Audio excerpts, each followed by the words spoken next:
Olá, meus amigos, um dia de muita paz para todos.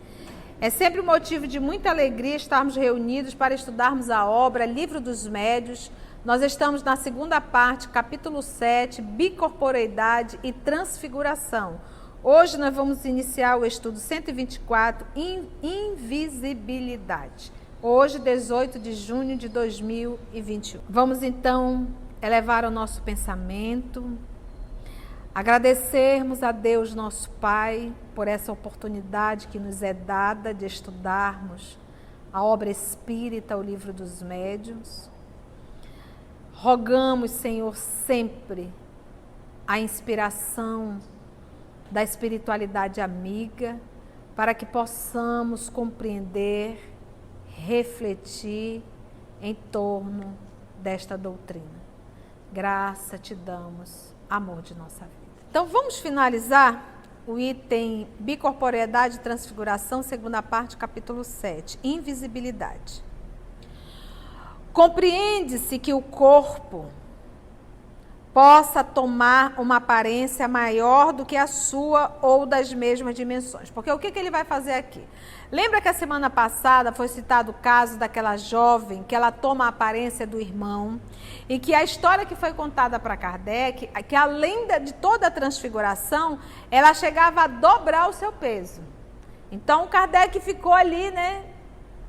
Então, aqui em Invisibilidade, ele vai continuar falando sobre isso. Então, compreende-se que o corpo possa tomar uma aparência maior do que a sua ou das mesmas dimensões. Então, diz, olha, eu até compreendo que no processo da transfiguração, a pessoa pode tomar um tamanho muito maior, né? Como ele diz assim, uma aparência maior do que a sua ou das mesmas dimensões. Porque lembra que no processo, quando a gente trouxe o material do nosso Senhor Jesus, do Novo Testamento, ali nós observamos que tem 3 fenômenos. Nós temos o fenômeno da transfiguração do nosso Senhor Jesus, que na verdade ele só o quê? Emite luz, ele ilumina-se, então é uma transfiguração. Há uma materialização ou aparição, nós não sabemos de quem? De Moisés e de Elias. Logo depois, uma nuvem envolve, eles desaparecem e eis que vem a voz direta, que é a pneumatografia. Esse é o meu filho amado. Então, nós aí acompanhamos 3 fenômenos. Mas não houve eu até sempre confundi, não houve uma transfiguração, como, por exemplo, no caso dessa jovem, ela está aqui e ela toma a forma do irmão. Então, é como se esse fluido a envolvesse e ela cria essa forma, eles conseguem enxergar ela muito maior. E, segundo a história que contaram, tá, nós estamos repetindo aqui, ela inclusive chegou a dobrar de peso. Então, vamos ver a fala do nosso querido Allan Kardec. 124. Compreende-se que o corpo possa tomar uma aparência maior do que a sua ou das mesmas dimensões. Como, entretanto, poderia assumir uma aparência de dimensão menor a de uma criança, conforme acabamos de dizer. Então, ele pergunta, está, uma dimensão maior, ok, mas como ele conseguir tomar uma dimensão menor? Então, tipo assim, a menina, ela tem 1,70 m. E, de repente, a criança que vai ali nesse processo da transfiguração tem 1,10 m. O que faz com o restante? Para desaparecer. Esse é o questionamento de Kardec. Então, vamos lá. Neste caso, não será de prever que o corpo real ultrapasse os limites do corpo aparente? Por isso mesmo não dizemos que o fato se tenha produzido. Apenas quisemos mostrar, quando nos referimos à teoria do peso específico, que o peso aparente poderia ter diminuído. Quanto ao fenômeno em si, não afirmamos nem a sua possibilidade, nem a sua impossibilidade. Então, Kardec disse, olha, eu não vi, eu não estive lá, alguém me mandou, mas será que há veracidade nessa informação? Então ele diz, mas eu nem vou negar e nem vou confirmar. Olha como Kardec era lógico. Porque tudo que o Kardec anota é resultado das pesquisas que ele realizou. É fato.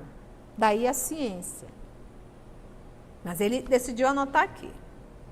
Então, que a gente possa ter muita consciência disso aqui que a gente está lendo.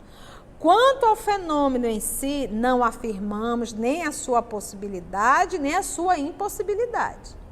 Supondo que viesse a ocorrer, o fato de não se poder explicá-lo satisfatoriamente não o infirmaria de modo algum. Não se deve esquecer que nos achamos no começo da ciência e que ela está longe de haver dito a última palavra sobre esse ponto, como sobre muitos outros, falando da ciência espírita. Afinal de contas, as partes excedentes poderiam muito bem ser tornadas invisíveis. Então, a jovem, vamos supor, tem 1,70 m, a criança 1,10 m. A criança se torna visível e, de repente, a parte que sobrou, vamos dizer, em relação à altura, se tornar invisível. Mas são suposições. Entendeu, gente? Entendeu?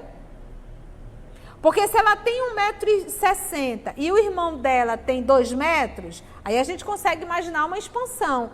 Mas no caso de ser uma criança, por exemplo, o que faz com o resto da... Porque lembra, é uma transfiguração. Ela encolhe? Não, não pode.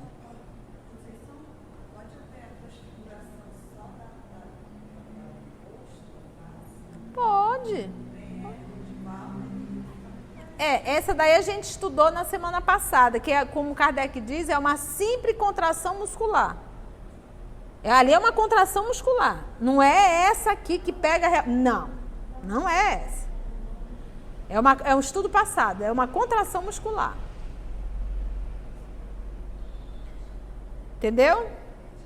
A teoria do fenômeno da invisibilidade ressalta naturalmente das explicações precedentes e das que foram dadas nos itens 96 e seguintes, a respeito do fenômeno dos transportes. 125. Resta-nos falar do estranho fenômeno dos agêneres. Agêneres, gente, vem do grego a, privativo, e gene, genomia, gerar. Quer dizer o que? Que não foi gerado. Tá? A gênese é o não gerado. Então vamos lá. Que está muito bem retratado na Revista Espírita de 59, perdão. Resta-nos falar do estranho fenômeno dos agêneres, que por mais extraordinário nos pareça à primeira vista, não é mais sobrenatural do que os outros. Como, porém, já o explicamos na Revista Espírita, fevereiro de 1859, julgamos inútil tratar dele aqui em detalhes. Diremos apenas que é uma variedade da aparição tangível. É o estado em que certos espíritos podem revestir momentaneamente as formas de uma pessoa viva, a ponto de causar completa ilusão. Foi o caso desse senhorzinho que foi até lá. Então, ele poderia ser chamado de um agênere, ou seja, não gerado, tá? Mas foram termos que usaram na época, tá bom? Relaxa. Até aqui tudo ok, gente? Tá simples ou tá muito corrido? Tá bom? Tá dando para compreender? Olha, meus amigos do canal, os nossos irmãos que estão aqui eles são o termômetro. Eles que estão dizendo aqui, então eu vou continuar. Se você achar que está rápido, reclama aí nas nossas anotações no canal. Vamos adentrar no laboratório do mundo invisível. Esse é um dos capítulos que eu amo. Eu adoro isso aqui, muito legal. Aprendi muito nesse capítulo, porque eu carregava muitas dúvidas, né? Quando é a primeira vez que eu estudei. Item 126. Aqui nós vamos estudar vestuário dos espíritos, formação espontânea de objetos tangíveis, modificação das propriedades da matéria e ação magnética curadora. Já dissemos que os espíritos se apresentam vestidos de túnicas, envoltos em amplas roupagens, ou mesmo com os trajes que usavam em vida. O envolvimento em tecidos de gaze, tudo que ele está fazendo aqui é comparação, tá, gente? Não vai pensar na gaze mesmo não, mas é dando exemplo. O envolvimento em tecidos de gaze parece ser um costume geral no mundo dos espíritos. Mas onde eles vão buscar esses vestuários, semelhantes em tudo aos que usavam quando vivos, com todos os acessórios que os completavam? Onde que eles vão buscar isso? Porque no guarda-roupa não foi, porque a peça continua aqui. É claro que não levaram consigo esses objetos, pois que os objetos reais ainda se encontram sobre as nossas vistas. De onde então provém os que eles usam no outro mundo? Esta questão era bastante intrigante, mas, para muita gente, não passava de simples motivo de curiosidade. Não obstante, confirmava uma importante questão de princípio, porque sua solução nos encaminhou à descoberta de uma lei geral, que também encontra aplicação no nosso mundo corpóreo. Numerosos fatos vieram complicar o assunto e demonstrar a insuficiência das teorias com que tentaram explicá-lo. Até certo ponto, se poderia compreender a existência do traje, porque de algum modo pode ser considerado como fazendo parte do indivíduo. O mesmo, porém, não acontece com os objetos acessórios, como a caixa de rapé do visitante da senhora doente, por exemplo, tratada no item 116. Lembra daquela senhora que sonhava? Na verdade, ela não sonhava, ela estava dormindo e eis que, de repente, o senhorzinho entra no quarto dela, né? Uma invasão total de privacidade. Notemos e ele entrou em espírito, tá, gente? Porque ele estava dormindo, que são aparições de pessoas vivas. Lembra que nós estudamos isso? Ah, tia, eu não lembro não. É simples. Volta que está gravado no canal. Vai lá que você vai rever isso. Hoje é simples, né? Notemos a propósito que ali não se tratava de um morto, mas de um vivo. E que o referido senhor, quando voltou em pessoa, trazia na mão uma caixa de rapé semelhante em tudo à da aparição. Então a pessoa estava lá no quarto dela, bem ouvindo o canal do EOS, e eis que de repente me entra um ser, tipo assim, 2h30, 3 horas da manhã, você estava com insônia, foi ouvir o EOS, e entra uma criatura que você sabe que a pessoa está viva. Então tu diz, como é que essa criatura conseguiu entrar? E a pessoa entra ainda com a sua caixinha de rapé. E aí a criatura vai embora, né? A pessoa vai conferir para ver se estava tudo fechado, se a pessoa não entrou por uma porta, viu que estava tudo fechado, beleza. Dias depois, eis que o senhorzinho agora, em corpo físico, vem visitá-la. Detalhe, com a caixinha de rapé. Então, isso aqui nós já estudamos. Onde, pois, o seu espírito havia encontrado a que tinha consigo, quando estava sentado junto ao leito da doente? Poderíamos citar grande número de casos em que espíritos de mortos ou de pessoas vivas apareceram com diversos objetos, tais como bengalas, armas, cachimbos, lanternas, livros e etc. Veio-nos então a ideia de que, possivelmente, os corpos inertes do mundo material poderiam ter correspondentes etéreos no mundo invisível. Então, olha, a primeira ideia foi essa. Então, possivelmente, os corpos daqui, por exemplo, o meu celular, tá? O meu celular está aqui. Corpos inertes do mundo material poderiam ter correspondentes etéreos no mundo invisível. Então, tudo que teria no mundo físico, a nível de objeto, teria da mesma forma no mundo espiritual. Como ele coloca aqui, o mundo material poderia ter correspondentes etéreos no mundo invisível. Que a matéria condensada que forma os objetos poderia ter uma parte quintessenciada. Tio, o que é quintessenciada? É simples, não sei. Eu adoro dizer não sei. Porque é simples, já ficou bem claro, não tem mais nem o que perguntar. Porque a quintessência é isso, não se sabe o que é. É uma quintessência que não sabe o que é. Que nos escapa aos sentidos. Vamos lá. Esta teoria, ele está dando aqui uma teoria. esta teoria não era destituída de verossimilhança, mas não explicava todos os fatos. Tá? Olha, ela tem até uma certa razão, mas não está explicando tudo, não. Aí ele continua aqui. Um deles, principalmente, parecia frustrar todas as interpretações. Até então, não se tratara senão de imagens ou aparências. Vimos perfeitamente bem que o perispírito pode adquirir as propriedades da matéria e tornar-se tangível. Mas essa tangibilidade é apenas momentânea e o corpo sólido se desvanece como uma sombra. Já é um fenômeno extraordinário. Porém, o que é ainda mais extraordinário é a produção de matéria sólida persistente, provada por numerosos fatos autênticos, notadamente o da escrita direta, de que trataremos com minúcias em capítulos especial. Que a escrita direta, por exemplo, no caso que nós contamos no livro... Então, olha só, nós contamos no estudo de obras póstumas, e volto a repetir aqui, um caso de um senhor já desencarnado que foi até um sindicato. Isso é algo que nós vivemos aqui em Manaus. Eu vi o material, eu vi o atestado de óbito, eu vi o documento que o cidadão assinou e colocou a data, eu vi. Eu não fiquei com esse material porque não havia uma autorização da família e eu achei melhor deixar quieto, não quis.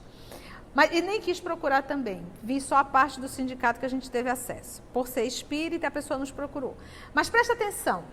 Nesse caso, ele adentrou e pegou na caneta. Ele assinou. Então, a assinatura dele ficou. Mas ficou por quê? Porque ele usou que caneta? A que ele trouxe do mundo espiritual ou a da secretária?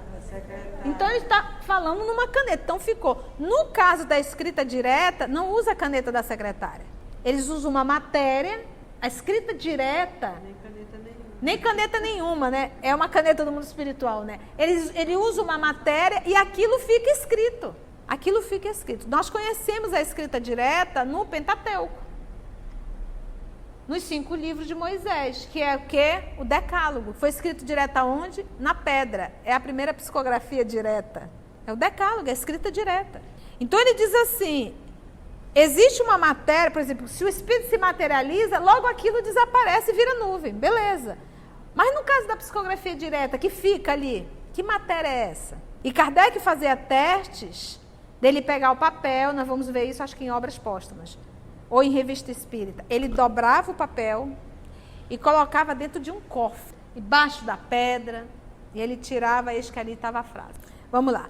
Até então, não se trata, então, senão de imagens e aparências. Então, ele diz, já é um fenômeno extraordinário. Porém, o que é ainda mais extraordinário é a produção de matéria sólida persistente, provada por numerosos fatos autênticos, notadamente o da escrita direta, de que trataremos com minúcias em capítulo especial. Todavia, como este fenômeno se liga intimamente ao assunto de que agora tratamos, constituindo uma de suas mais positivas aplicações, anteciparemos a ordem que deveria aparecer. Quando eu estive em Macaé, no Rio de Janeiro, eu fui procurar realmente ali um pouco da história de Peixotinho, que esteve então lá, que fundou um centro espírita e era médium de efeitos físicos, de materializações. Eu tive a grata alegria de conversar com uma das trabalhadoras, já com 88 anos, lúcida. E o mais interessante, ela não tinha cabelo branco e não era pintada. Eu achei aquilo massa. Ela tinha pouquíssimos cabelos brancos, mas, meu Deus, como é que pode uma coisa dessa, né? E os olhos bem azulzinhos. Ela me recebeu com muito carinho e pegou um livro e ali ela puxou uma rosa. É que a gente põe rosa, né, no meio do livro. E ela disse assim, olha, essa daqui foi na hora da reunião mediúnica. E aí ela disse, foi materializada. Aí eu disse, que legal, né? E eu fiquei com a minha cabeça, né? Caramba, foi materializada, mas ainda está aqui. Como é que foi isso? Mas ela pode ter sido transportada também. Mas aí ela me disse uma coisa interessante. O espírito, ela me deu o nome, eu não me lembro, ele sempre solicitava assim, que a gente deixasse sempre flores no jardim. Porque ao decorrer da reunião mediúnica, caía pétalas sobre a mesa e eram pétalas do jardim. Então você vê que aí é o fenômeno do transporte. Mas o que Kardec está falando aqui é daquilo que não veio da Terra. A tinta não veio da Terra. Então essa flor que ela me mostrou, será que foi um transporte ou será que foi uma materialização? Eu não sei. Mas pode ter sido também um transporte, mas ela tem como uma materialização. Complexo? 127. A escrita direta, que nós vamos chamar de pneumatografia, grifa e anota no teu livro, é hora de estudar. Aí você fica, é pneumo quê, hein, tia? Pneumatografia. É a que se produz espontaneamente, sem o concurso da mão do médium nem do lápis. Por exemplo, voltando ainda para a reunião que então essa senhora nos contou lá em Macaé, no Centro Espírita de Macaé. Ela dizia o quê? Que eles deixavam sobre a mesa papel e caneta, com a presença do Peixotinho. E ali todos ficavam quietinhos. E de repente a caneta se levantava, uma coisa assim maravilhosa, né? Sem a ação dos médios, a caneta começava a escrever sozinha. Vocês entenderam quando eu quis dizer sozinha, né? Então, não é pneumatografia isso aqui. Ou é? Não. Sem o concurso da mão do médium. Nem lápis. Nem lápis. Nem então, não é. Nem da mão do médium. Aparece, né? É igual então, olha só. A escrita direta ou pneumatografia é a que se produz espontaneamente sem o concurso da mão do médium nem do lápis. Basta que se tome uma folha de papel em branco, o que pode ser feito com as precauções necessárias para se prevenir qualquer fraude, dobrá-la e depositá-la em qualquer parte, numa gaveta ou simplesmente sobre um móvel. Feito isso, se a pessoa estiver em condições favoráveis, dentro de algum tempo aparecerão traçados no papel letras, sinais diversos, palavras, frases e até dissertações.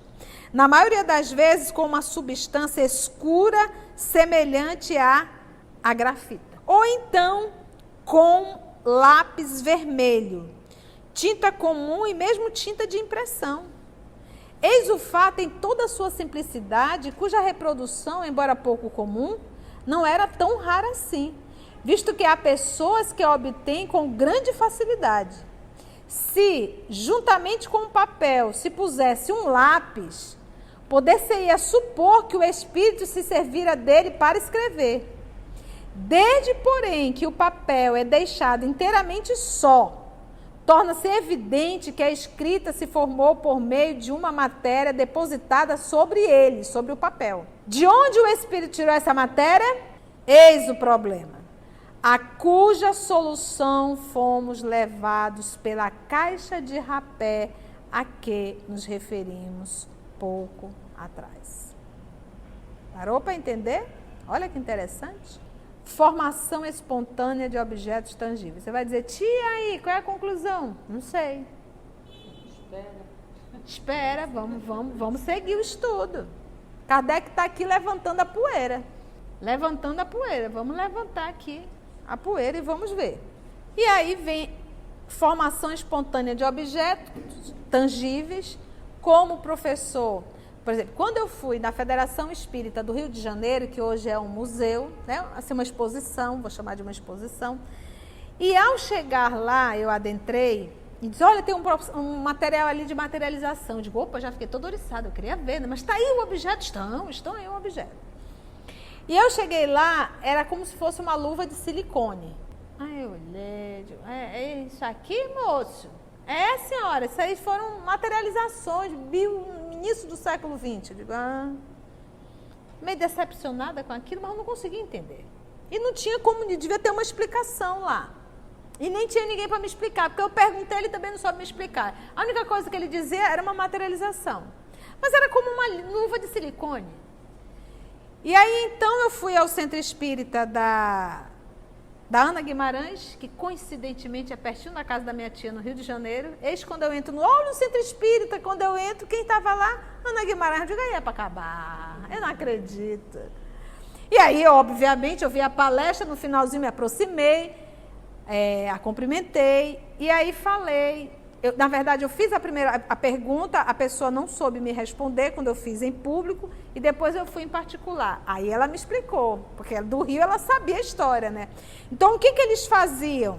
Eles preparavam aquela parafina, tá? Deixava ali o baldezinho com a parafina, e ali o espírito, eles não viam nada, mas de repente começava, pensa assim, aquela luva subindo, já era a mão do espírito envolta na parafina.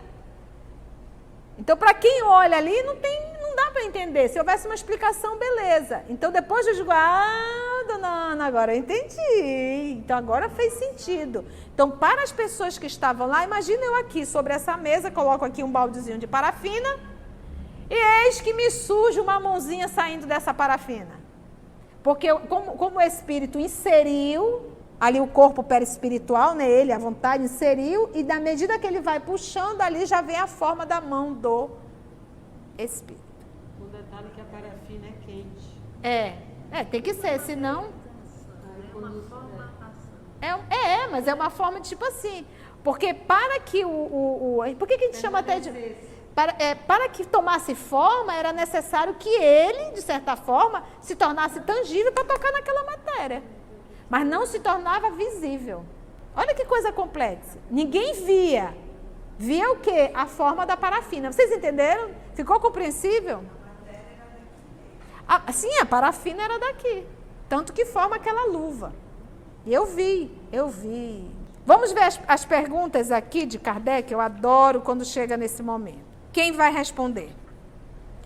Foi o Espírito São Luís que nos deu essa solução por meio das seguintes respostas. Grande São Luís. Então agora vem alguém para responder. Pergunta Kardec. Citamos um caso de aparição do espírito de uma pessoa viva. Esse espírito tinha uma caixa de rapé, cujo pó aspirava. Ele ainda ficava ali, né, cheirando o rapézinho. A sensação que ele experimentava era idêntica à que sente o indivíduo quando cheira rapé. Gente, olha, por isso que eu sou apaixonada pelo professor Allan Kardec. Se eu tivesse a oportunidade, eu ia beijar as mãos dele. Isso aqui, porque quando o cidadão cheira a caixinha de rapé, ele quando ele está encarnado, ele carrega uma sensação, conforme o cheiro de rapé. Então, aqui eu poderia perguntar da maconha, eu poderia perguntar do álcool, eu poderia perguntar dessas drogas sintéticas. Então, tipo assim, os espíritos, se ele aparecer ali, cheirando ali um pó branco, né, que é o vício, ele sente as mesmas sensações no mundo espiritual, porque nós sabemos que no mundo espiritual os espíritos, além de fazerem sexo, também ainda usam drogas. A resposta de São Luís foi só não. Então, a pergunta já diz assim, ó, citamos um caso de aparição, então, ok, o cidadão estava ali com a caixinha de rapé. O que Kardec quer saber não é como surgiu a caixinha, ele quer saber a sensação. A sensação que ele experimentava era idêntica à que sente um indivíduo quando cheira rapé? Não. Obviamente que Kardec não ficou satisfeito. A caixa de rapé tinha a mesma forma da tabaqueira de que ele se servia habitualmente, que estava guardada em sua casa. Era a mesma caixinha de rapé. Aí a pergunta que não quer calar: que vinha a ser aquela caixa nas mãos da aparição? Não é é igualzinha, mas o que era aquilo então? Eu já percebi que o cheiro não provoca, ele não sente a mesma coisa. Isso aí eu já sei, já entendi que a química aí não acontece. Mas o que era aquela caixa na mão? Era igualzinha. São Luís responde: uma aparência. Era para que a circunstância fosse notada, como realmente foi. Porque o que mais chamou a atenção dela foi o quê? A caixa de rapé. E depois o cidadão aparecer com a caixa de rapé.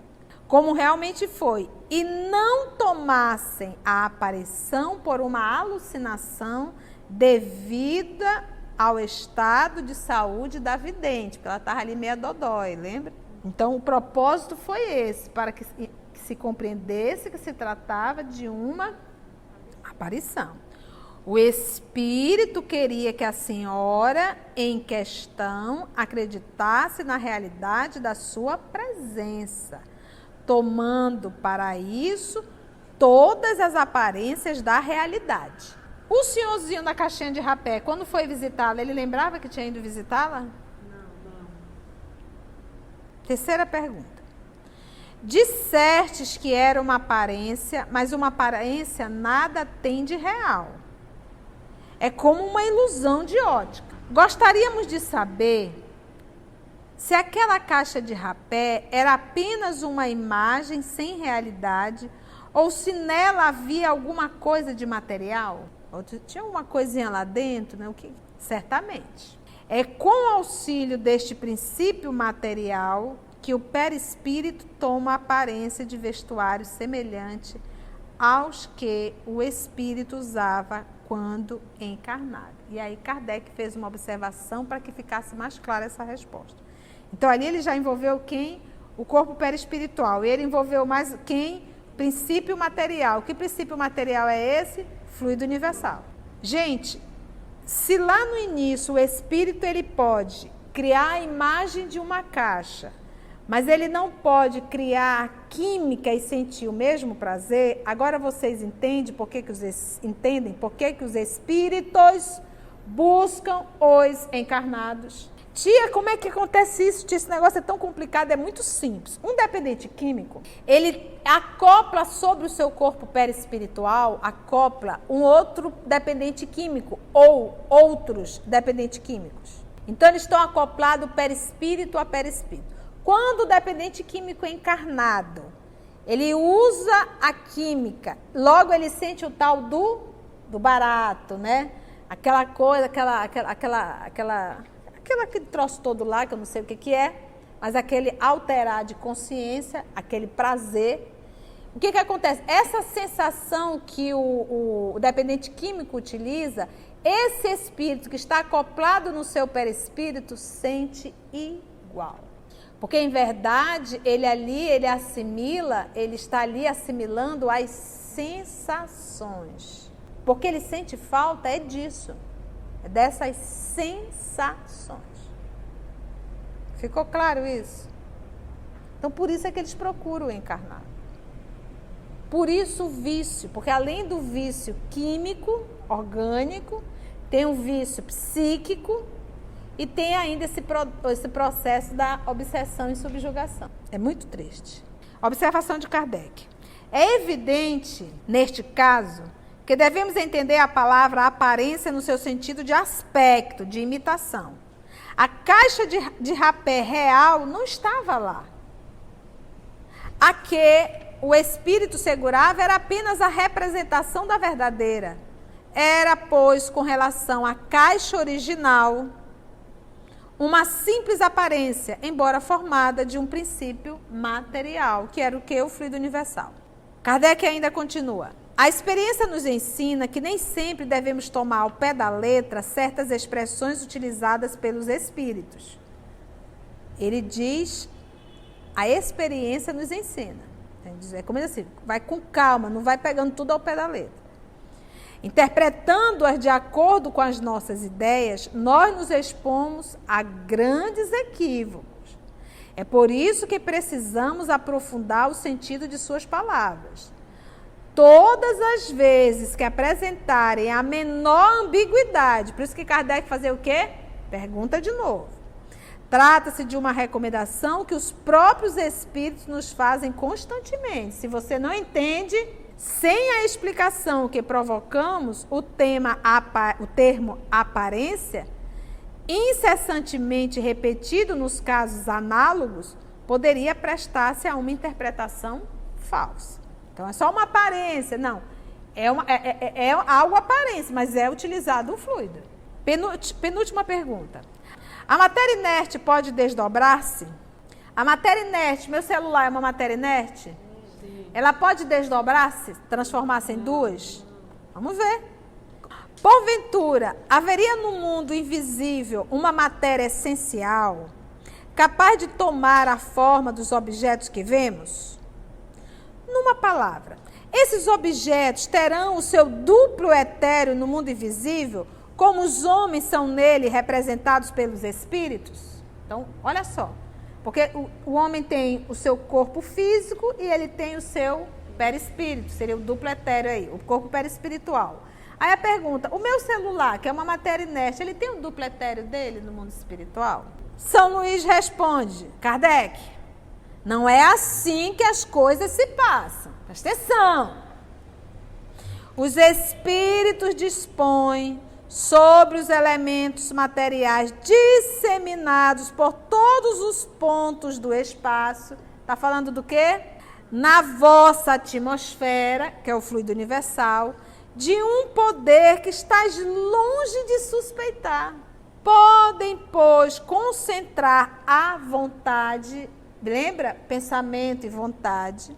Concentrar à vontade esses elementos e dar-lhes a forma aparente que corresponda a dos objetos materiais. Pronto, acabou.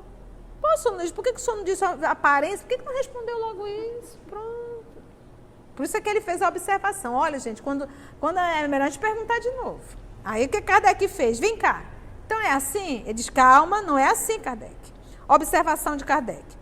Como se pode ver, esta pergunta era a tradução do nosso pensamento.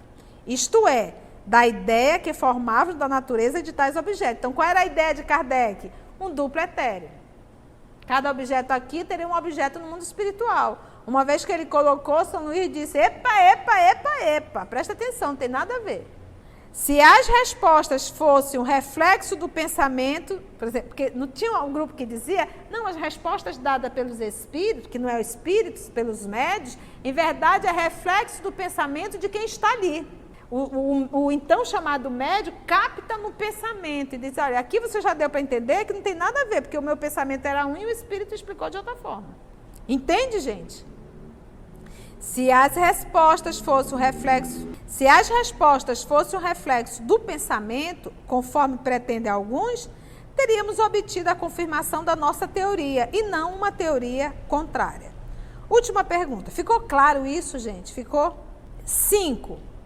Faço novamente a pergunta. Você vê que Kardec é insistente. De modo categórico, a fim de evitar todo e qualquer equívoco. 2 pontos.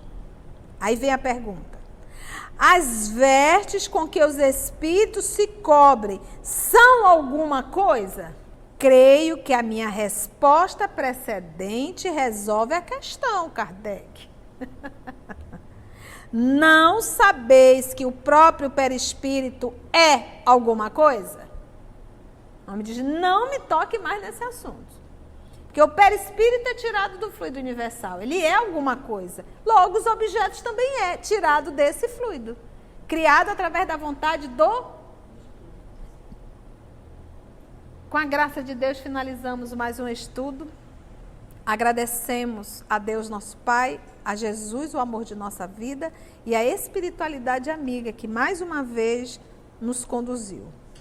Até o nosso próximo estudo, se Deus assim nos permitir.